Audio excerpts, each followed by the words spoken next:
Olá, sejam bem-vindos a mais um Dentística em Doses. E continuando a saga da surpresa, hoje tem um convidado especial. Meu filho, Leonardo. E aí, meu povo, bom? Tranquilo? Meteu um cumprimento de quem tá nervoso, né? Bom, o podcast é surpresa, eu não sei o que eu vou falar, você não sabe o que você vai falar, então é nervosismo puro. Bem nervoso, bem nervoso. E o Bruno lá na plateia, soltando as gracinhas, porque ele não sentou ainda, né? Exatamente. Bem-vindo. Obrigado. Bom, hoje, mantendo a surpresa que a Paula nos fez, para a relação de pai e filhos, né? Meu menino, agora já adulto. Não vai muito emocional, senão eu choro. Agora já adulto, nos seus longos 18 anos de vida, o que você está fazendo hoje? Hoje eu tô conversando no podcast e mais tarde eu acho que eu vou num restaurante. Mas da vida, eu tô cursando administração com ênfase em comércio exterior na Mackenzie, em São Paulo. Criei uma marca agora de roupa e tô vivendo a minha vida de férias agora. Eu me lembro, Bom, a gente já conhece a nossa vida, né? Mas nós estamos falando para quem está nos ouvindo, né? Eles não sabem muito. Eu me lembro quando a Paula te oportunizou, te deu a oportunidade de fazer um intercâmbio. Sim. Há pouco tempo. Foi que ano? 2021, 2022. Então foi no meio da pandemia. Aí. Foi. Você saiu de Goiânia para um intercâmbio de 1 ano nos Estados Unidos. Uma oportunidade de vida, né? Você saiu ainda não muito convicto do que você queria seguir na profissão. E quando você voltou bem convicto. Você queria administração, gestão, economia, alguma dessas áreas. Alguma coisa relacionada a isso. A decisão foi lá? Alguma coisa que aconteceu lá? O que te levou a voltar tão convicto disso? A decisão foi um processo, né? Lá acho que foi a decisão final. Acho que desde o começo, desde a pandemia, quando eu ainda estava descobrindo o que eu queria fazer, se é odonto, se é psicologia, se é gastronomia, tinha uma coisa relacionada à economia. E isso aí estava muito no que eu lia, também filosofia, essas coisas. E o intercâmbio foi ajudando nisso, porque o americano em si, ele é muito economista, né? Ele mexe muito com o dinheiro. Então, não necessariamente eu queria estar trabalhando com dinheiro, mas eu queria estar relacionado com alguma empresa, trabalhar com negócios. Poderia ser com uma empresa de odonto, uma clínica, ou poderia ser algo diferente. E lá naquela época eu já queria ter alguma coisa de criar uma empresa. Eu só nunca falei porque eu não sabia se ia dar certo. E daí, quando eu, enfim, passei na faculdade, né, fui para São Paulo, eu pensei, aí tá um ótimo lugar para criar uma empresa, né? São Paulo, capital econômica do país. E eu conheci um amigo meu, né, que também é muito inteligente, sabe mexer com tecnologia, faz o mesmo curso que eu. E a gente acabou que deu muito certo, né? E ele também tinha essa vontade de criar uma empresa, né? E daí, eu que tenho minha avó Wilma, que trabalhou com uma loja de roupa, gerenciou a Hering de Goiânia, tio Paulinho também, e eu gostava muito de trabalhar com roupa, eu gostava de me sentir estiloso. E eu falava, nossa, e se eu criar uma marca de roupa? Eu não sei se vai explodir, eu não sei se vai dar certo, eu só sei que é divertido. Então eu falei, eu vou criar uma marca de roupa. E o meu amigo Patrick entrou justamente como um sócio para a gente criar isso junto. Aproveitando, então, vamos fazer de conta que a gente conhece, domina o mundo digital. Exatamente. E a gente vai fazer aquele negócio assim, confere, como é que é? Confere aqui o Instagram, né? Por favor, confere galera, aqui. Arrasta pra cima e dá uma curtida aí no link, por favor.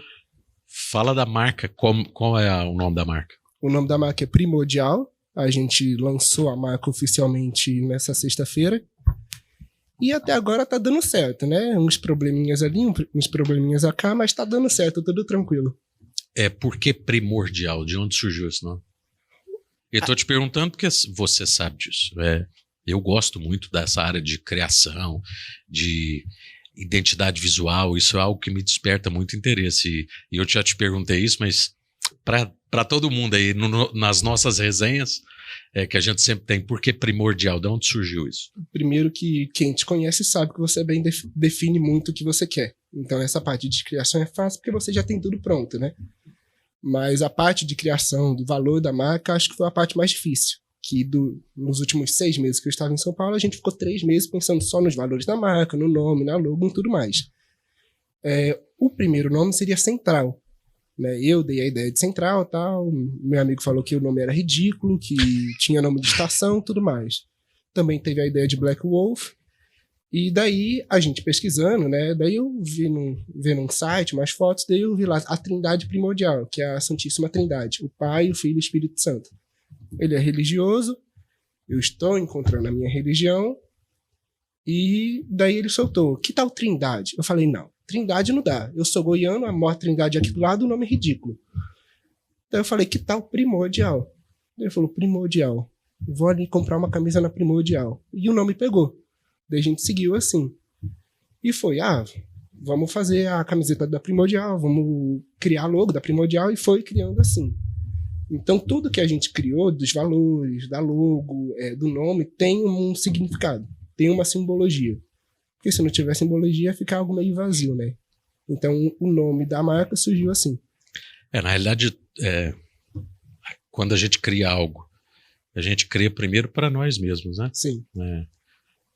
A ideia de você criar só para expor é uma criação muito vazia. Uhum. Criar algo tem que significar primeiro para si mesmo.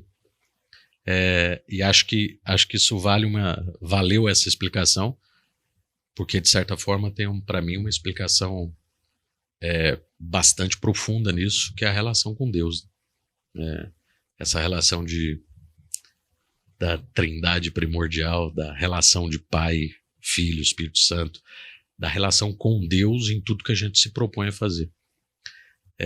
Estar encontrando uma religião é estar encontrando um endereço, uma casa, mas a relação com Ele é universal, onipresente, onipotente, onisciente, onde quer que a gente esteja, estamos em relação com Ele. Sim. E nesse intercâmbio que você fez, o que foi de mais bacana, assim? O que você trouxe depois de um ano lá? O que você trouxe de mais robusto, mais sólido nessa oportunidade que sua mãe te oportunizou? Se a gente não tivesse tempo e a gente acabasse agora, eu ia falar, o mais legal foi fazer snowboard. Mas como a gente precisa de conteúdo para o podcast e tudo mais, eu acho que o mais legal foi ver uma cultura diferente, né? Não apenas ver, mas viver nessa cultura. A gente... Goiânia, capital do interior, então a gente tem a nossa bolha, né? Acho que todo lugar tem uma bolha. E você sair da sua bolha e viver em outro lugar muito, eu acho que é necessário para você ver a perspectiva de outra pessoa, não se ela estivesse errada ou certa, é algo diferente. Então, o americano, ele não vai estar nem certo nem errado em algum assunto. Ele vai ser diferente da gente. Assim como em alguns momentos eles achavam que eu estava errado ou certo, independentemente disso, era algo diferente, né? A cultura de um país é alguma coisa, assim, muito importante dentro do negócio. Então, de positivo, teve o snowboard, né? Para criar conteúdo para o podcast, teve a cultura. Exatamente. E o que foi mais difícil para você nesse 1 ano? Aceitar a cultura. Eu acho que eu sou um pouco teimoso em aceitar ideias que não estão relacionadas às minhas, e acredite, o americano pode ter muita coisa diferente de você, e às vezes você pode ser teimoso em aceitar isso. Acho que o mais difícil nem foi a língua, foi realmente aceitar viver em uma cultura diferente. Foi importante, mas foi principalmente difícil. Igual eu conversei com a Rafa, são conversas que eu tenho com ela, agora são conversas mais ou menos que eu tenho com você sempre. Uhum. Você também gosta de ler. Gosto. Assim como eu também gosto de ler várias coisas sobre tudo. Tem algum autor, alguma obra, algum livro, algum filósofo, alguma coisa que te desperta, que você mais gosta? Como eu vim depois da Rafaela, eu já imaginei que essa pergunta ia vir para mim, né? Então eu já tinha a resposta certa. Para deixar o podcast ainda mais curto, eu vou falar Maquiavel. Mas você leu a obra? Eu li o livro O Príncipe dele. E nessa leitura, o que te chamou a atenção? Assim? O que é algo que te despertou a ponto de Maquiavel ser um autor que te desperta sensibilidade? Eu não sei muito das ideias de Maquiavel fora do livro, né? Eu sei mais do livro O Príncipe porque eu li. E o livro em si é um guia para como você ser um bom governante, né? Um bom príncipe, em teoria. Se você ler isso literalmente, é isso que está falando. Só que se você pegar para qualquer questão de ser alguma coisa, o livro está relacionado. Como ser um bom pai, como ser uma boa mãe, como ser um bom administrador, como ser uma boa conversa no podcast. O livro Príncipe vai estar relacionado a isso, independentemente do que for. Então, você tem que ter a virtude e a fortuna, tem que ter a habilidade de falar e a sorte circunstancial do assunto ou da pergunta que você for me fazer. Então, o livro tem a questão literal e tem a questão simbólica. Ele vai estar ligado em qualquer assunto que você esteja. Eu acho que isso é o mais legal. É atemporal, né? Foi escrito há quantos anos e até hoje continua sendo atemporal. Talvez esta obra, assim como Nietzsche, como que a Rafaela citou, e alguns outros, é você criar a eternidade do seu ser, né? Caixão não tem gaveta. Quando a gente for embora dessa viagem espiritual, a gente vai encontrar com Deus e não vai levar nada. Mas a gente vai deixar a história de vida que a gente teve, né? Maquiavel, a obra dele foi a prova disso. É o quão atemporal podemos ser na nossa existência aqui, né? E ele fala de uma forma tão simples que parece que você sempre soube disso, só que você nunca percebeu. Tem que ser um bom governante, tem que ter a habilidade de ser um bom governante, é melhor você ser temido do que amado.